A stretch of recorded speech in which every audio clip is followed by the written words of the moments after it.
ସାମୂହିକ ବାତଜ୍ୟର ଔଷଧ ସେବନ କାର୍ଯ୍ୟକ୍ରମରେ ଘର ମାର୍କିଂ କରିବା ପ୍ରଣାଳୀ।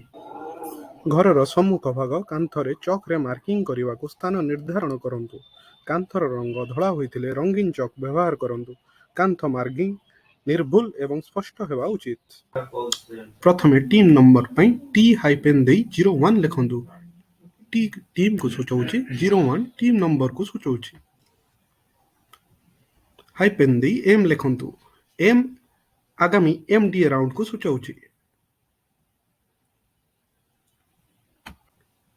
ହାଇପେନ୍ ଦେଇ ଫ୍ୟାମିଲି ରେଜିଷ୍ଟର ଅନୁସାରେ ଘର ନମ୍ବର ଲେଖନ୍ତୁ।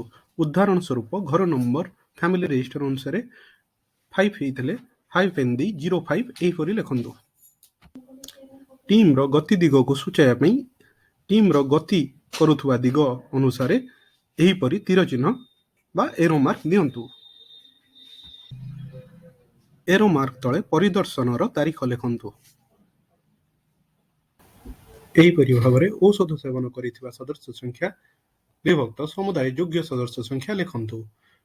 ଯଦି ପରିବାରର ସମୁଦାୟ ସଦସ୍ୟ 7 ଜଣ ହୋଇଥାନ୍ତି ଏବଂ ସେଥିରୁ 5 ଜଣ ସଦସ୍ୟ ଔଷଧ ଖାଇବାକୁ ଯୋଗ୍ୟ ହୋଇଥାନ୍ତି ଏବଂ ସେହି 5 ଜଣ ଯୋଗ୍ୟ ମଧ୍ୟରୁ ପ୍ରଥମ ପରିଦର୍ଶନ ଦିନ 3 ଜଣ ଔଷଧ ସେବନ କରିଥାନ୍ତି, ତାହେଲେ ଏହିପରି ଭାବରେ 3/5 ଲେଖନ୍ତୁ।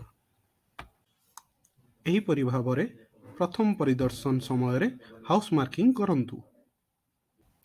ପୁନଃ ପରିଦର୍ଶନ ବା ମପ୍-ଅପ୍ ସମୟରେ ଯଦି ବାକି ଥିବା ସଦସ୍ୟ ଔଷଧ ସେବନ କରନ୍ତି, ତେବେ ଏହିପରି ଲେଖନ୍ତୁ। ଲେଖିଥିବା 3/5 ଉପରେ ଗୋଲ ବୁଲାନ୍ତୁ।